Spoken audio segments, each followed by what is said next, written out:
મિત્રો, એક સનસનીખેજ ખુલાસો કરવા જઈ રહ્યો છું।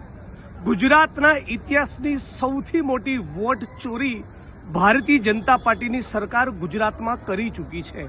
હાલમાં જે મતદાર સુધારણાનો એસઆઈઆરનો કાર્યક્રમ ચાલી રહ્યો છે એમાં કોંગ્રેસની પરંપરાગત વોટ બેંકને ટાર્ગેટ કરવાના બદઆશયથી એક મોટા રાજ્યવ્યાપી ષડયંત્રના ભાગરૂપે ગુજરાતની જનતાને લૂંટી, ગુજરાતના ટેક્સ પેયરના પૈસાને લૂંટી જે કમલમ નામના કાર્યાલયો બનાવ્યા છે ત્યાંથી બેઠા બેઠા લગભગ 14 થી 15 લાખ કોંગ્રેસને વોટ આપનારા મોટાભાગના મતદારોના નામ કમી કરવા માટે ફોર્મ નંબર 7 ભરવામાં આવ્યા છે।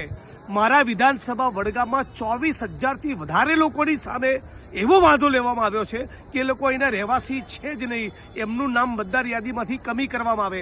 ફક્ત એક વિધાનસભામાંથી ગ્યાસુદ્દીનભાઈ શેખની વિધાનસભામાંથી લગભગ 28 થી 29,000 લોકોની વિરુદ્ધમાં વાંધો લેવામાં આવ્યો છે। સુરતના લિંબાયતમાં પણ હજારો લોકોની સામે વાંધો લેવામાં આવ્યો છે।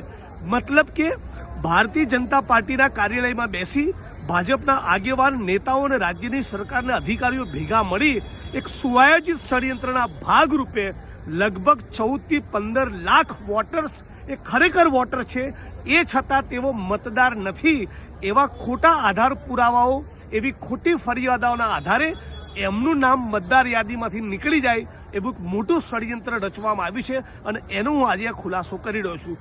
મુદ્દા નંબર 2, જે પણ માણસો ફોર્મ નંબર 7 ભરીને તમારા કે મારા મતદાર હોવાની સામે પ્રશ્ન ચિહ્ન ઉપસ્થિત કરે, એણે પોતે આધાર પુરાવો આપી એણે પોતે સાબિત કરવું પડે કે તમે કે હું મતદાર કેમ નથી, અને આવું કરવામાં જો નિષ્ફળ જાય તો એની સામે પણ ફોજદારી ગુનો દાખલ થઈ શકે। એટલે હાલ પૂરતું ગુજરાતના ઇલેક્શન કમિશન પાસેથી હું માગણી કરું છું કે છેલ્લા કેટલાક દિવસોમાં મોટાભાગે મકર સંક્રાંતિ બાદ જે રાતોરાત લાખોની સંખ્યામાં લગભગ 14 થી 15 લાખ જે ફોર્મ નંબર 7 ભરવામાં આવ્યા એ તમામની ઉપર સ્ટે મૂકી દેવો જોઈએ, નહીં તો ગુજરાતમાં લોકતંત્રનો એક અણુ બચશે નહીં।